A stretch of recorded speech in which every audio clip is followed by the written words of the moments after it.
Hello, everyone. Rachel Weaver here. I'm on faculty and staff at Lighthouse Writers Workshop. I've been making a series of videos in which I ask other faculty members a crafting question. So today we have Alyse Knorr with us. Thanks for being here, Alyse. Yeah, thanks for having me. Sure. So Alyse is new to Lighthouse's faculty, although she is on faculty at Regis University in their undergraduate writing program. She has several books of poetry out, the most recent being Mega City Redux, as well as a book of nonfiction. So Alyse is teaching a class on hybrid and experimental forms in our next session. So I thought I would ask you some questions about that crafting topic. So my first question is a big picture question. So as a writer, how do we know when an experimental or a hybrid form might best fit the project we're working on? It's a really great question. And I'm a really big fan of not trying to prescribe the form before you start writing the piece. So you start writing the piece and you see where it takes you and see what form the piece wants to be in.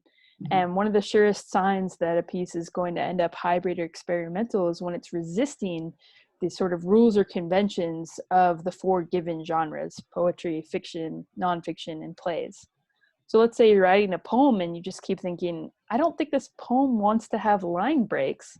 You've got a prose poem, which is technically a hybrid form, right? Or if you're writing a series of poems and you keep hearing from these characters keep coming up again and again, and plot starts to develop, you might have yourself a verse play, or you might have yourself a novel in verse. And those are hybrid forms too. So I think that if you follow what the piece wants from you and sort of don't overly prescribe or overly dictate or get anxious about trying intentionally for it to be one certain thing, often you'll find that you end up at those boundaries or intersections between forms or at the edges of forms. I think that's interesting because it brings up this idea of the fact that as writers, we influence what we're writing, but what we're writing influences us as well. And if we shut down that or aren't paying attention to the way that the piece that we're creating is trying to influence us, then sometimes I think it does get prescriptive, or we try to, kind of shove it into like, no, I'm writing a novel, or no, I'm writing a whatever, right?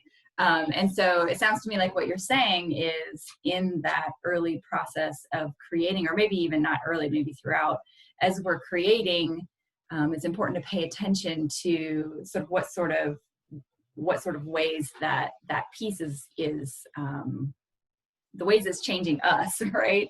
Or the way, it's sort of a conversation, I guess is what I'm trying to say. Absolutely. I'm a big believer in that. The longer I write and the longer I teach writing, the more I really believe that it's about getting out of your own way. Mm-hmm. So I tell my students, like, the worst thing you could do is like have an idea for a poem. Like, the poem should be kind of telling you what it's about as you go, because don't we all write for that feeling of surprise when you're in the middle of writing and your own work surprises you? And you're like, where did that come from? It's so exciting. And I think that comes from getting out of your own way, which you can do through, using prompts, using games, generative exercises, which we'll do a lot in my class.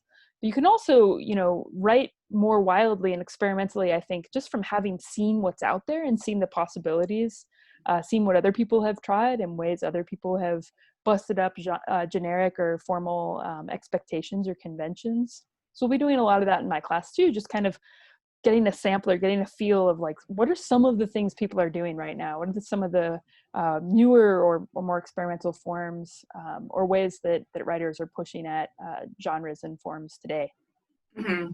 So that brings me to my next question, which is sort of like, okay, let's say that I'm interested in, taking this piece of writing that I have and letting it become sort of something totally different and new. So how do I start, right? And it sounds like what you're saying is mostly just sort of realize what else is out there, what other people have done.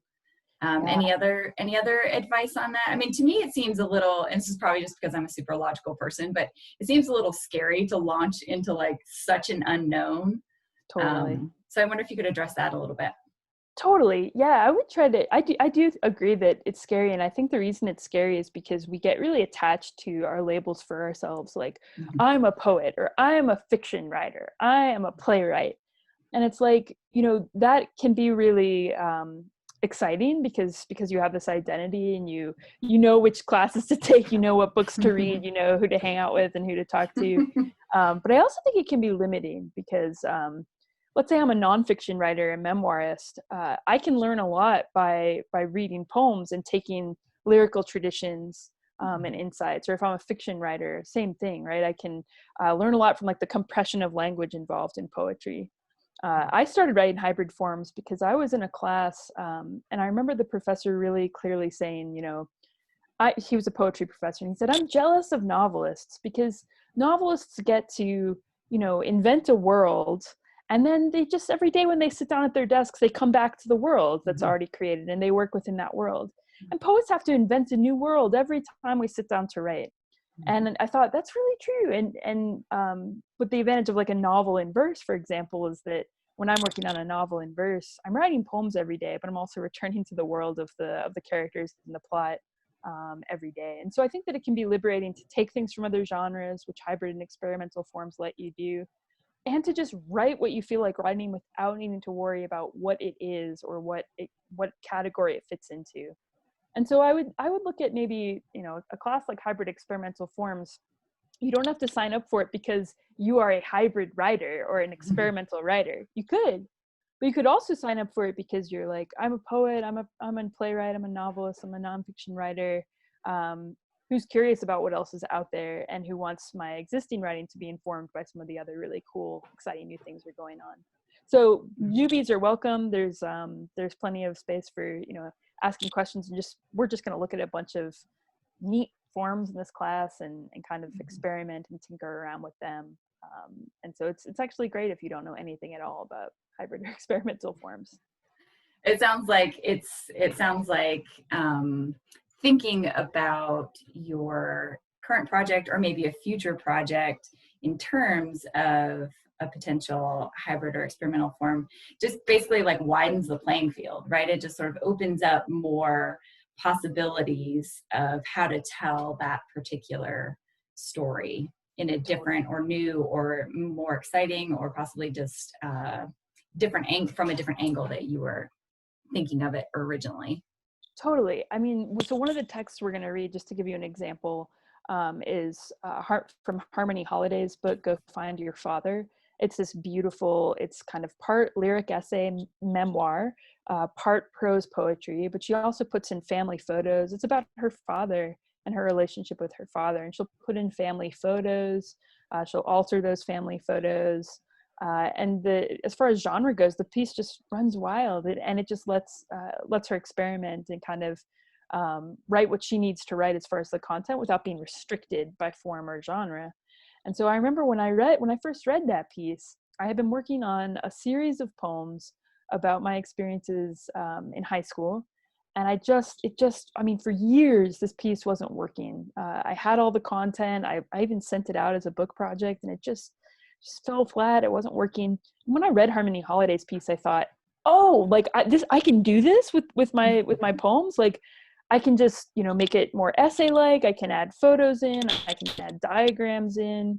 And it really inspired me to go back to the piece and kind of just free it up and let it be what it wanted to be. And now I think that as I continue to work on that piece, it's starting to feel more like a lyric essay or a poetic memoir than a series of poems. So I feel more liberated just from having read that text, to give you one example. Mm-hmm. Well, thank you so much, Alyse, for talking to me today. I really appreciate it. Yeah, thanks for having me.